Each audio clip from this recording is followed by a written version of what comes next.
সাল্লাল্লাহু আলাইহি সাল্লাম বলেন, উম্মত, এই 23টি বছরে আমি তোমাদেরকে সকাল দিবা নিশি যত কথা বলছি সব কিছু মিলিয়ে আমি তোমাদেরকে একটি আলোকিত, যখন সূর্য সকালে ওঠে আকাশ একদম ফর্সা আলোকিত হয়, পরিষ্কার হয়ে যায়, এক বিন্দু মেঘের কোনো ছিটে ফোঁটাও নাই, অন্ধকারাচ্ছন্নতা নাই, একদম পরিষ্কার ধবধবে আলোকিত সূর্যের প্রখর দিন। নবীজি বলেন, আমি এমন একটি দিনের উপরে আমি রাসূল তোমাদেরকে রেখে গেলাম, লাইলুহা কা নাহারিহা, যে দিনের উপরে আমি তোমাদেরকে রেখে যাচ্ছি তার রাত দিনের মতোই বরাবর, অর্থাৎ দিনের আলোয় যত মাসআলা তার সমাধান যেমন আমি বলেছি, রাতের অন্ধকারে একাকিত্বেরও যত মাসআলা হইতে পারে, যত প্রশ্ন হইতে পারে এক মানুষের জীবনের, ঘরে পরিবারে স্ত্রী সংসারে, একান্ত স্বামী স্ত্রীর সম্পর্কে, সন্তানাদির ক্ষেত্রে, রাতের গভীরে অন্ধকারে, আমি রাসূল তাও শতভাগ পরিপূর্ণ বলে গেছি, কোনো কিছুই অস্পষ্ট রাখি নাই। সাহাবায়ে কেরাম সাক্ষী দিছেন আরাফাতের ময়দানে, আরাফার ময়দানে হজ্জের সিজনে 9 জিলহজ হজ্জের দিন 1.25 লাখ সাহাবী একসাথে সাক্ষী দিছেন, হে নবী, আমরা আপনার কাছ থেকে পুরা দিন বুঝে পাইছি, আদাইতার রিসালা, আপনি আপনার উপরে রিসালতের দায়িত্ব পূর্ণ আদায় করেছেন, বাল্লাগতার রিসালা আদাইতাল আমানা, আপনি আপনার উপরে আমানত আদায় করেছেন, ওয়া কাশাফতাল গুম্মা, আপনি সমস্ত অন্ধকার আলোকিত করে দিয়েছেন, ওয়া নাসাহতাল উম্মা, আপনি আপনার জাতিকে শতভাগ পূর্ণ নসিহত করেছেন, ওয়া জাহাদতা ফি সাবিলি রাব্বিক, আপনি আপনার রবের পথে দিবা ঋষি জিহাদ করেছেন। অর্থাৎ আমরা আপনার কাছ থেকে হালাল হারাম, করণীয় বর্জনীয়, কিয়ামত পর্যন্তের জন্য যা দরকার তা বুঝে পাইছি। হাদিসের মধ্যে আছে, আল্লাহর নবী সাল্লাল্লাহু আলাইহি সাল্লাম একদিন ফজরের নামাজের পরে শুরু করছেন মসজিদে নববীতে বয়ান, সাহাবাদেরকে নসিহত। সেদিন তিনি মাগরিবের নামাজের পূর্ব পর্যন্ত এক টানা, ফজর থেকে মাগরিব এক টানা নবী সাল্লাল্লাহু আলাইহি সাল্লাম শুধু নামাজ পড়ছেন আবার বসছেন, নামাজ পড়ছেন আবার বসছেন, এইভাবে লম্বা বয়ান করছেন। সাহাবী আবু যাইদ আনসারী তিনি বলেন, কিয়ামত পর্যন্ত যা হবে এই সৃষ্টি জগতে তার সব কিছু তিনি সেদিন আমাদের সামনে পেশ করেছেন। তাহলে বাস্তবতা হলো, দুর্ভাগ্য হলো আমাদের যে আমরা পড়ি না, জানার চেষ্টাও করি না, জানার চেষ্টা করি, এই মুখস্থ 2-1 শব্দে 2-4 কথায় আমরা নিজেদেরকে মুসলমান মনে করে হায়াত পার করে দিচ্ছি। নিজস্ব খেয়াল খুশি মতো অনেকে নামাজ পড়ে, 30 বছর 40 বছরে একটাবার যাচাইও করে নাই কোনো উপযুক্ত আলেমের কাছে যে হুজুর আসলে নামাজটা হয় কিনা, হুজুটা হয় কিনা, সুন্নাত মোতাবেক আদায় হচ্ছে কিনা। আর কিশোর নওজোয়ান অগণিত, জেনারেল পড়ুয়া অনেক ছেলে, ওরা ফরজ গোসল কিভাবে করে তাও জানে না, আবার হালাল হারাম কি তাও জানে না, শিরিক কাকে বলে, কুফর কাকে বলে, আখেরাত বলতে কি বুঝায় প্রকৃত অর্থে ও জানে না। কত শব্দ উচ্চারণ করলে ঈমান চলে যায়, কত বিশ্বাস লালন করলে ঈমান চলে যায়। আহা, সে তো জানেও না, সে বুঝেও না, সে তো বুঝেও না, শুধু আমি জানি আমি মুসলমান। না রে ভাইয়া, এত ছোট্ট কথা, ইসলাম এত সহজ হয়ে গেলে 23 বছরে তাহলে নবী সাল্লাল্লাহু আলাইহি সাল্লাম কি করলেন? এত বড় কোরআন তাইলে 30 পারা কোরআন 23 বছরে কেন নাজিল করলেন? রাসূলুল্লাহ সাল্লাল্লাহু আলাইহি ওয়াসাল্লাম দিবানিশি তাহলে কি বললেন, কেন বললেন, কার জন্য বললেন? এই জন্য বাস্তবিক অর্থে ইলম, মাদ্রাসা, কোরআন সুন্নাহর জ্ঞান, এটার থেকে উম্মত মুসলিম সম্প্রদায় কিয়ামত পর্যন্ত কোনোদিন বিমুখ হইতে পারবে না। এমন কোনো সুযোগ নাই কিয়ামত পর্যন্ত, ইসরাফিলের ফু পর্যন্ত, যে এই কথা বলবে যে মাদ্রাসার আর দরকার নেই। মন আমরা সব বুঝি না, এমন হবে না। প্রতিনিয়ত তো নতুন বাচ্চা জন্ম নিচ্ছে, ওদের দিন, ওদের ইমান, প্রতিটা বছর পার হয় মানে কোটি কোটি মানুষের উপর দিয়েই একটা বছর পার হয়। 14 বছরওয়ালা 15 বছরের হয়, 3 বছরের বাচ্চা 4 বছরের হয়, 60 বছরের চাচা 61 বছর হয়, 70 বছরের চাচা 71 বছর হয়। তাহলে এই একটা বছর, একটা সময়, একটা রাত তো বিভিন্ন বয়সী কোটি কোটি মানুষের উপর দিয়া কি হয়? পার হয়, পার হয়। ছেলেরা, আমি আবারও বলছি, মোবাইল নিয়ে অসভ্যতা করো না। তোমার মতো ফালতু লোক না শুনলে ভালো, তুমি চলে যাও ভাই। 2-4 জন ফালতু মানুষ বয়ান না শুনলেও ভালো, সমস্যা না। আমি কোনো ভোটে দাঁড়াইছি না, তো সবার সমর্থন আমার দরকার না, না আমি সমর্থন দিয়ে কিরম। ওই মৌলানা হাফেজ রফিক বলছে না, এটা আসলেও সত্য। আমার ভালো করে মনে পড়লো, অনেক পিছনের অনেক স্মৃতি মনে করাই দিল। আমি এখানে এসেই আমি বললাম যে অজু করবো, একজনে বলল যে সামনে মাদ্রাসা আছে। আমি না, এই তো এনে আমাকে এর বাড়ি আছে, আমি তো এই বাড়িতে খানা খাইছি না, আবার ইয়ার জমু কেন? মানে আমি ইচ্ছা করে বুঝছি যে আমি চিনছি। ওর নাম কি জানো? হাবিব। হ্যাঁ, তাহলে আমি তো ওর বাড়ি চিনি। এইখানে আমি আসছি, এই মসজিদে বয়ান করছি, 20 জন 50 জন মানুষের সামনে বয়ান করছি। কত 20-25 জন হইব? হ্যাঁ, খালাস, কোনো সমস্যা নাই দোস্ত। সেদিনও আনিসুর রহমান, আজও আনিসুর রহমান। টাইটেল দিয়া কোনো লাভ নাই, ধোকা ধোকা। আন্তর্জাতিক খ্যাতি সম্পূর্ণ মুফাসসিরে কোরআন, এগুলো আমগো বাংলাদেশের সব বক্তাই আল্লাহর মেহেরবানি খনি। আন্তর্জাতিক মুফাসসিরে কোরআনের সবচেয়ে বড় খনি হলো বাংলাদেশ। জেন দিয়ে আপনি লারা দিবেন দে বাইরে খনি, এটা খনি। সেদিন একজনে বলতেছে, এক বক্তার নাম বলতেছে, দেখি মাইকে, ভারত বাংলাদেশ বিজয় করে তিনি এখন আমাদের এলাকায় আসছে। আমি খাইছে রে, ভারত বাংলাদেশ বিজয় হয়ে গেল, আমরা জানলাম না কেউ। এত বড় ঘটনা কইটা গেল, এত বড় ভারত বিজয় হলো কোন দিন?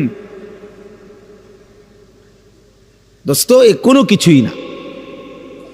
একজনের জন্য যে পরিমাণ গুরুত্ব, 1 লক্ষের জন্য সেই পরিমাণ গুরুত্ব। রাসূলুল্লাহ সাল্লাল্লাহু আলাইহি ওয়াসাল্লাম বলেছেন, ফাওয়াল্লাহি লা আন ইয়াহদিয়াল্লাহু বিকা রাজুলান ওয়াহিদান খায়রুন লাকা মিন হুমুরিন নাআম। নবী সাল্লাল্লাহু আলাইহি সাল্লাম বলেন, আল্লাহর কসম, নবীজি বলছেন, আল্লাহর কসম, তোমার দ্বারা একজন ব্যক্তি, রাজুলান ওয়াহিদান, একজন ব্যক্তি হেদায়েত পাওয়া, আল্লাহর পথ পাওয়া, গোটা আরবের সমস্ত দামি উট তোমাকে হাদিয়া দেওয়া, উপঢৌকন দেওয়ার চাইতে কোটি গুণে উত্তম। কয়জন? একজন। কোরআন শরীফে সূরা ইয়াসিনের মধ্যে আছে 3 জন রাসূল একটি এলাকায়, আমাদের নবীজির আগে একটি অঞ্চলে 3 জন রাসূল একসাথে ইমানের দাওয়াত দিছে, দিবা নিশি দাওয়াত দিছে এক এলাকায়। সেই ইনতাকিয়া শহরে 3 জন রাসূল, ফাআজ্জাজনা বিসালিসিন ফাকালু ইন্না ইলাইকুম মুরসালুন। এই 3 জন রাসূল মিলে দাওয়াত দিছে, রাসূল তার আল্লাহর পক্ষ থেকে। কিন্তু 3 জন রাসূলের দাওয়াতে, দিবানিশির মেহনতে, এক বেলার বয়ান না, 1 ঘন্টার ওয়াজ না, দিনের পর দিন, মাসের পর মাস আল্লাহর দিকে ডাকছে মানুষকে। শেষ পর্যন্ত কোরআনে আছে সূরা ইয়াসিনে, ওই 3 জন রাসূলের দাওয়াতে ঈমান আনছে, ওনাদের অনুসারী হইছে কেবল 1 জন। কয়জন? ওয়াজাআ মিন আকসাল মাদিনাতে রাজুলুন। রাজুলুন মানে 1 জন লোক। এই হাবিবে নাজ্জার একজনই মানুষ, 1 জন। তাহলে এটাই মূল বিষয়। প্রিয় ভাই, প্রিয় নওজোয়ান, হিসাব কিন্তু আখিরাতের হিসাব, আখিরাতের হিসাব। তোমার হিসাব আখিরাত, আমার হিসাবও আখিরাত। আখিরাতের কেমন হলো, আখিরাতের কি হবে, সেটা দেখার বিষয়। ওয়াল্লাযীনা ইউতুনা মা আতাউ ওয়া কুলুবুহুম ওয়াজিলাতুন আন্নাহুম ইলা রাব্বিহিম রাজিউন। আল্লাহ বলেন আমার প্রিয় বান্দা তারা যারা আমার দেওয়া সমস্ত নিয়ামত, শরীর, স্বাস্থ্য, জীবন, যৌবন, সুস্থতা, ইজ্জত, সম্মান, প্রভাব, প্রতিপত্তি, পদ, পদবি, ঘর, সংসার, স্ত্রী, সন্তান, ছেলে, মেয়ে, বাড়ি, চাকরি, ব্যবসা, লেনদেন, জমি জমা, ফল ফুল, ফসল, সব কিছু আমি আল্লাহ যা দিলাম তার সব কিছু যারা আমার পথে ব্যয় করে, আমার পথে ব্যয় করে, আমার নির্দেশনা মতো ব্যয় করে, আবার সাথে সাথে এ কথাও অন্তরে অন্তরে ভয় করে যে আমারে আল্লাহর কাছে ফিরতে হবে, কষ্ট তো করতেছি, হায় আমলনামা ডান হাতে জানি মিলবে নি, মিজানের পাল্লায় নেকি ভারী হবে কিনা, ফুলসেরাত পার হইতে পারবো কিনা, এই ভয়ে ভয়ে হাসরের মাঠের যে সেজদা দেয়, হালাল হারাম বাইসা চলে, বিবি বাচ্চাকে ঈমান আমলের উপরে রাখে, হারাম রোজগার করে না, খোদার কসম আল্লাহ বলেন উলাইকা ইউসারিউনা ফিল খায়রাত, আমার এমন বান্দাদেরকেই আমি আল্লাহ 24 ঘন্টা কল্যাণের দিকেই নিয়ে যাচ্ছি। অহুম লাহা সাবিকুন, তারা জান্নাতের রাস্তায়, কল্যাণের রাস্তায় পৌঁছে গেছে, জান্নাতের দরজা পর্যন্ত গেছে গা তারা। ফেরেশতা দরজা খুললেই জান্নাত, দরজা খুললেই জান্নাত। এজন্য আমি অনুরোধ করছি নওজোয়ান ভাই, কোনোভাবেই এই খ্যাতির মোহ, এই পদ পদবী, এই শাহওয়াত, তোমাদের এই নিজস্ব মনের চাহিদা, খেয়াল খুশি মতো চলা জীবন, দোস্ত আমার, এটা সুস্থ স্বাভাবিক জীবন নয়, সুস্থ স্বাভাবিক জীবন নয় ভাইয়া। ফেসবুকের একটা জিন্দিগি, তোমার একটা ছবি ফেসবুকে আসছে, এর মধ্যে সফলতার কিচ্ছু নাই, ফেসবুকের সাথে সফলতার কোনো সম্পৃক্ততা নাই। ফেসবুক মানুষের নিয়ন্ত্রিত, ফেসবুক কতগুলো মুশরিকের নিয়ন্ত্রিত, ইউটিউব কতগুলো মুশরিকের নিয়ন্ত্রিত। তাহলে এখানে কি আর আহামরি কি, আহামরি কি? এই পৃথিবীর সবগুলো মানুষও যদি দেখে তো কি আসবে আর কি যাবে? দেখার বিষয় হলো আমাকে তো আখেরাতে যাইতে হবে। ऐसे रहे या वैसे रहे वहां देखना फिर कैसे रहे। দুনিয়া এভাবে বা ওইভাবে, সুখে কিংবা দুঃখে, আনন্দ কিংবা বেদনায়, চাহিদা পূরণ হোক বা না হোক, একভাবে না একভাবে রাত্র ভোর হয়ে যায়, দিন সন্ধ্যা হয়ে যায়, মাস বছর গড়িয়ে যায়, হায়াত শেষ হয়ে যায়। এটা তো একভাবে না একভাবে চলেই যাবে। কিন্তু বুজুর্গানে দিন বলে ওয়াহা দেখনা ফের कैसे रहे। ইমানদার লক্ষ্য করো সেখানে কেমন থাকবা, সেখানে থাকবা কেমন, সেখানে থাকবা কেমন, আখেরাতে কেমন হবে। আখেরাতে যদি কেউ একবার হাসে সে আর কোনো দিন কাঁদবে না, আখেরাতে যদি কেউ একবার কাঁদে আর কোনো দিন হাসবে না, আর হাসবে না। ওয়াদারনি ওয়াল মুকাদ্দিবিনা উলিন নি'মাতি ওয়া মাহিলহুম কালিলা। আল্লাহ কোরআনে ওয়াদা দিছে, হে আমার মুমিন বান্দা, প্রিয় বান্দারা, হে আমার অনুগত বান্দারা, শোনো, কিছু মিথ্যাবাদী নাফরমান পাপীকে অল্প কিছুক্ষণের জন্য দুনিয়া ভোগ করার একটু সময় আমি দিতে চাই, তোমরা ওরে ছেড়ে দাও। দেও মদখোর, নেশাখোর, সুদখোর, কিস্তিখোর, হারামখোর, এই মুশরিক, বেঈমান, নাফরমান, মুনাফিক, আমার দুশ্মন, আমার সেজদা, বন্দিগি, ইবাদত আমলের ছিটে ফুটাও নাই, এমন বেঈমানদেরকে একটু দুনিয়া ভোগ করতে দাও। দেও বান্দা, মাইতো কিছু বলো না।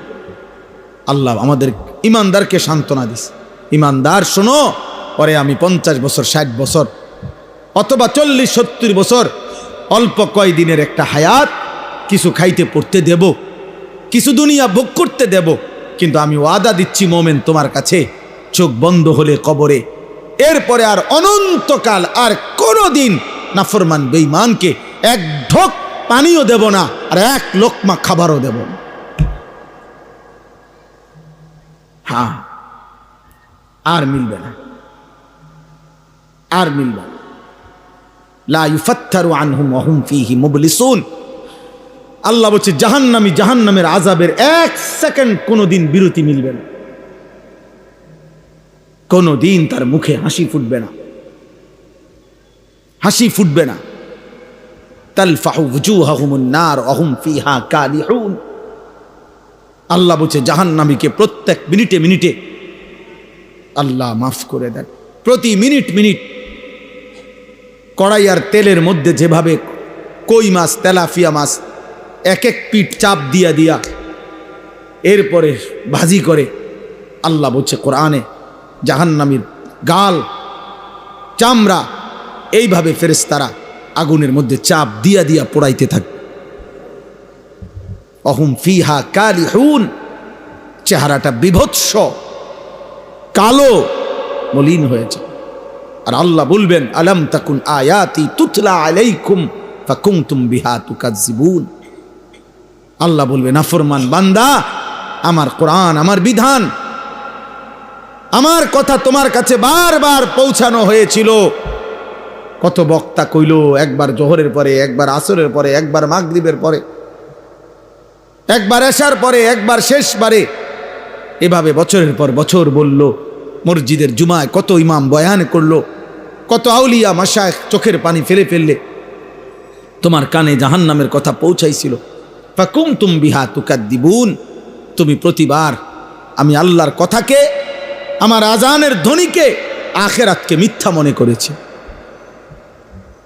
মিথ্যা মনে করেছি। তুমি মনে করছো কেউ মাতে না দেখা আমি আল্লাহ কিছু বলবো না? না বান্দা, তোমার গুনাহ আর নাফরমানি হয়তো তোমার বাবা ছেড়ে দিছে, আমি ছাড়ব না।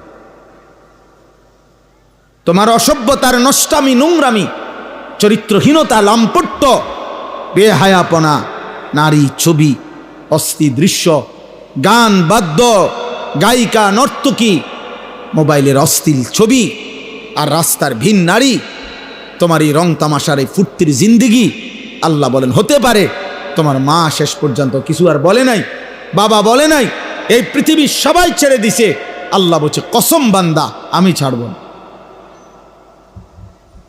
সুম্মা লাতুসআলুন্না ইয়াউমাইদিন আনিন নাঈম, আমার দেওয়া 24 ঘন্টার প্রতি সেকেন্ডের নিয়ামত যা আমি দিয়েছি বান্দা, তার প্রত্যেকটা পাই পাই আমি জিজ্ঞেস করব, আমার একটা একটা নিয়ামতের হিসাব দিতে হবে, একটা একটা নিয়ামতের হিসাব দিতে হবে। আল্লাহ তাআলা বলছে, এই জন্য দোস্ত নিজের চালাক ভাইব না বাপ।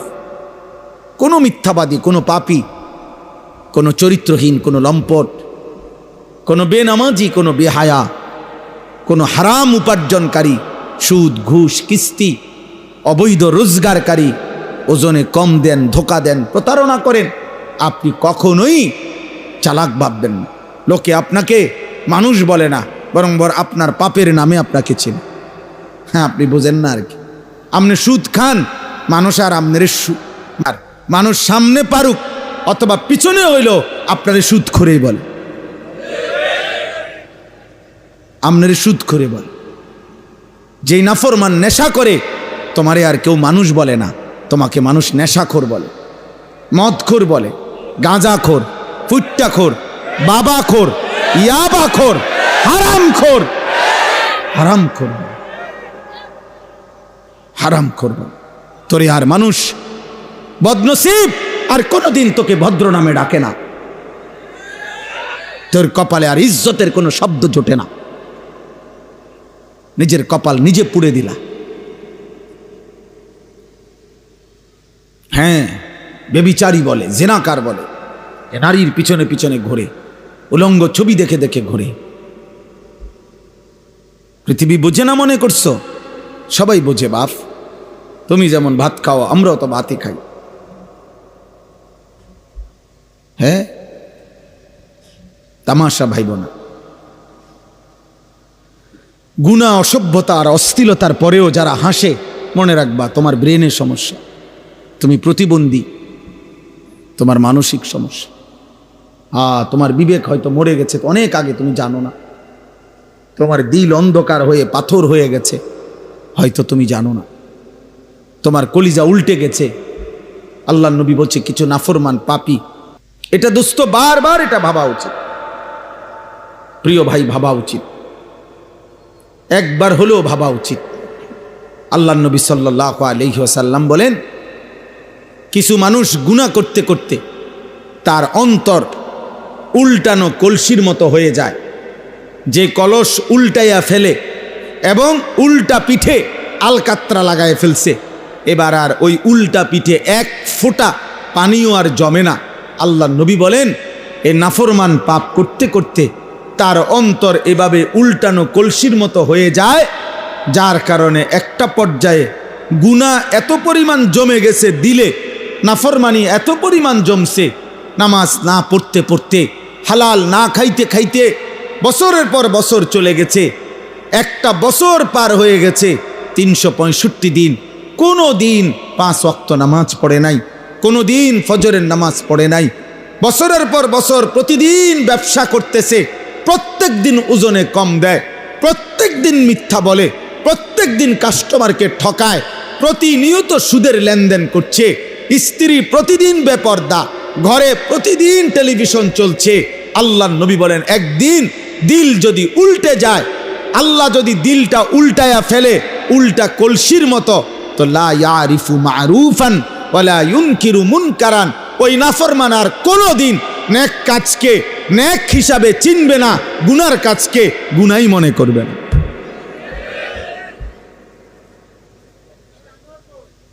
প্রিয় ভাই, এটাই বাস্তবতা। অনেক ছেলে আছে তোমাদের যারা ভুলেই গেছেন, অনেক বাবা আছেন যারা ভুলেই গেছেন যে ফজরের নামাজ কোনো মুসলমানের উপরে ফরজ। এত লম্বা সময় ফজরের নামাজ কোনোদিন পড়েন নাই, যার কারণে আল্লাহ বলছে, নাফরমান বান্দা ঠিক আছে, ঘুমিয়ে থাকো, তোমারে আর কোনো দিন উঠাবো না। এই নাফরমানি করতে করতেই একদিন জাহান্নামে পৌঁছিয়ে দেব। এমন অনেক মানুষ আছে যাদের কোনো দিন আর মনেও পড়ে না যে সুদ খাওয়া হারাম, গালি দেওয়া হারাম, বেপর্দা হওয়া হারাম। আহা, আল্লাহকে এইভাবে ভুলে যাওয়া, আখিরাতকে এইভাবে ভুলে যাওয়া, কবরকে এইভাবে ভুলে যাওয়া, নিজের দায়িত্ব কর্তব্য করণীয় ভুলে যাওয়া, বিশ্বাস করেন এটা জীবনের সবচেয়ে বড় পরাজয়। এটা এক মুসলমানের জীবনের সবচেয়ে বড় দুর্ভাগ্য যে সে আল্লাহ ভুলে গেছে, সে তার আখিরাত ভুলে গেছে, সে তার কবর ভুলে গেছে, সে তার পরকাল ভুলে গেছে। কোরআনে আল্লাহ বলছেন, ওয়ালা তাকুনু কাল্লাযীনা নাসুল্লাহা ফাআনসাহুম আনফুসাহুম। আমার বান্দা এই পরিমাণ আমি আল্লাহকে ভুলে যেও না, বেশি দিন আমাকে ভুলে গেলে আমি আল্লাহ একদিন তোমার আত্মপরিচয় তোমাকে ভুলিয়ে দেব, আর কোনো দিন তোমার মনে পড়বে না তুমি মুসলমান। তোমার মৃত্যু হবে, তোমার আখিরাত হবে, তোমাকে আল্লাহর সামনে দাঁড়াইতে হবে, এই কথাটাই তুমি ভুলে যাবে। আর এটা যদি ভুলেই যাও তখন তুমি নেকি করবা কেমনে? আখিরাতের কথা যদি মনেই না পড়ে নেকি করবা কেমনে? বলে হুজুর না একবারে বলছি না তো, শুক্রবারে তো আসেন, আপনি যে শুক্রবারে আসেন আর কি হুয়াদের নামাজ পড়েন কিন্তু আমরা দেখি, আপনার নামাজের কি সুরুত তা আমরা দেখি, আমরা জানি। অতএব দয়া করে এটা বুঝতে শিখেন। গল্প গুজব, গান বাদ্য, নাটক, সিনেমা, কৌতুক, হাসি ঠাট্টা, মজাক, অবসর, বিনোদন, শুধু শুধু আল্লাহ থেকে গাফেল করে এমন যাবতীয় কর্মকাণ্ড আল্লাহ নিষেধ করছে। আমি এই আয়াতটাই এখানে পড়ছি, আর অল্প একটু সময় আমি এই দুইটা আয়াতের তর্জমাই শুনাইতে চাই। সূরা লোকমানের দুইটা আয়াত আমি পড়ছি, 21 নম্বর পারা 31 নম্বর সূরা, সূরা লোকমান সূরাটার নাম। এই সূরার 6, 7 এই দুইটি আয়াত আমি তেলাওয়াত করেছি। আল্লাহ তাআলা এই দুইটি আয়াতের মধ্যে আল্লাহ তাআলা কি বলতেছেন একটু শোনেন, এটা বললেই ইনশাআল্লাহ আমার কথা শেষ। নওজোয়ান ভাই, বয়স্ক বাবা, সবাই রে বল, এক মুমিনের বড় সিফাত, একজন মুসলমানের একটি অন্যতম বৈশিষ্ট্য যে সে বেহুদা অনর্থক কাজ থেকে নিজেকে বিরত রাখে। আমাদের প্রিয় নবী সাল্লাল্লাহু আলাইহি ওয়াসাল্লাম যখন মক্কার জমিনে ইসলামের দাওয়াত দিচ্ছিলেন, কালেমার দাওয়াত, তো মক্কার কুরাইশরা সর্বান্তকরণে হাজারো কৌশলে নবীজির কালেমার দাওয়াতের বিরোধিতা করতেছিল। শারীরিক নির্যাতন করত, গালিগালাজ করত, সাহাবায়ে কেরামের কাছে জুলুম অত্যাচার, ওনাদেরকে অনেক কষ্ট দিছে, নির্যাতন করছে। আবার নবীজি যাকে বুঝাইতো, নবী সাল্লাল্লাহু আলাইহি সাল্লাম সরে গেলে ওরা এসে আবার হেরে উল্টাটা বুঝাইতো। এরকম বহুভাবে তারা চিন্তা করত, বিরোধিতা করত, কিন্তু তারা দেখতো যে শত বিরোধিতার পরেও প্রতিদিন 2-4 করে, 1-2 করে হলেও মুহাম্মদ সাল্লাল্লাহু আলাইহি সাল্লামের লোক, মুহাম্মদের লোক বাড়তেছে। কোনোভাবেই তারা থামাইতে পারছে না। তখন তারা খেয়াল করছে যে আসলে আমরা এতভাবে নেতৃস্থানীয় পর্যায়ের লোক, আবু জাহেল, আবু লাহাব, উতবা, শাইবা, আস ইবনে ওয়াইল, ওয়ালিদ ইবনে মুগীরা, উবাই ইবনে খালাফ, উমাইয়া ইবনে খালফ, বড় বড় লিডার, আমরা এতভাবে বলতেছি, কাম হইতেছে না। ঘটনাটা কি? তখন তারা লক্ষ্য করছে যে মুহাম্মদের একটা বড় জাদু আছে, নাউজুবিল্লাহ। সেটা হলো সে যার সামনেই যায় তার উপর যে কোরআন সে বলে যে নাজিল হয়, এই কোরআন পড়ে শোনায়। আর এই কোরআনুল করিমের তেলাওয়াত কিছুক্ষণ শুনলে মানুষগুলো চুপ হয়ে যায়, একদম মুগ্ধ হয়ে যায়, দিল ঠান্ডা হয়ে যায়, এবং অল্প সময়ের পরে ওই লোকটা কালেমা পড়ে মুসলমান হয়ে যায়। তাইলে এইটার আওয়াজ, এইটার টান, এইটার সুর মুহাম্মদ সাল্লাল্লাহু আলাইহি সাল্লামের জবানে, আল্লাহর কোরআন, তারা বুঝতে পারছে যে কোরআনের এই আওয়াজ, কোরআনের এই সুর, কোরআনের এই তেলাওয়াত মানুষের দিল বদলে ফেলে, দিল পাল্টায় ফেলে। তাকশাইরু মিনহু জুলুদুল্লাযীনা ইয়াখশাউনা রাব্বাহুম। আল্লাহ তাআলা বলেন, আমার যে বান্দার দিলে আমি আল্লাহর সামান্যতম ভয়ও আছে, আমার কোরআন শুনলে তার শরীরের ভেতর না, শুধু বাহিরের পশমগুলো পর্যন্ত দাঁড়িয়ে যায়, দাঁড়িয়ে যায়। এটা কোরআনের বৈশিষ্ট্য। তোমরা তো বোঝো নাই বাপ। অনেক বাবা, অনেক ভাই, আহা, কারো 20 বছর, কারো 60 বছর, জীবনে কোনোদিন কোরআনুল করিম তেলাওয়াতও করতে পারেন না। আহারে দুর্ভাগ্য মানুষ। ওই মালিকের সামনে কেমনে দাঁড়াইবেন? মালিক যদি বলে 23 বছর আমি কোরআন নাজিল করেছি, 24,000 বার মোট জিব্রাইল নবীজির উপরে কোরআন নাজিল করছে। 24,000 বার আসছে, 24,000 বার আমার কালাম আমি 23টা বছর লাগাইয়া বান্দা বলছি, নাজিল করেছি। এমন পবিত্র, এমন শ্রেষ্ঠতম, এমন আজিমুশান, এমন হেদায়েতে ভরা, রহমতে ভরা, উপদেশে ভরা আমার কোরআন। একটা লাইন, একটা পৃষ্ঠাও দেখে দেখেও পড়তে পারো না। আহা বদনসিব মুসলমান, এমন জীবন নিয়ে কবরে কেমনে যাই? আমি অনেক ভাবি এটা, আমার খুব আফসোস। আহারে ওই জিব্বার কি মূল্য, যে জিব্বা তার মালিকের কালামই পড়তে পারে। ওই মুসলমান কত লক্ষ কথা বলল, অথচ সে তার রবের কথাই বলতে পারে।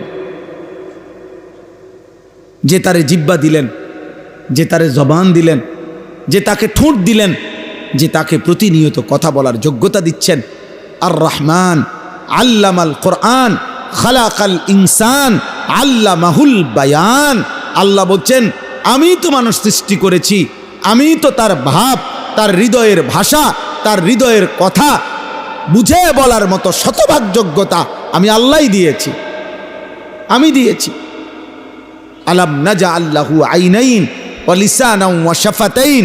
আল্লাহ বলে, বলো না বান্দা, আমি কি তোমাকে 2টা চোখ দেই নাই? আমি কি একটা জিহ্বা দেই নাই? আমি কি আল্লাহ তোমাকে 2টা ঠোঁট দেই নাই? আমি দিছি বান্দা, আমি দিয়েছি।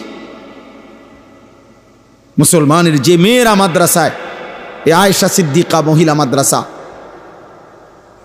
এই বালিকাদের এই মাদ্রাসা, একদিন হাসরের ময়দানে টের পাবেন। ছোট্ট মাসুম যে মেয়েরা আল্লাহর কোরআন পড়ে, সেই পৃথিবীর হাজারো রূপসী সুন্দরী, বাহিরে বেপর্দার বেহায়ার জীবন যারা কাটায়, তাদের চাইতে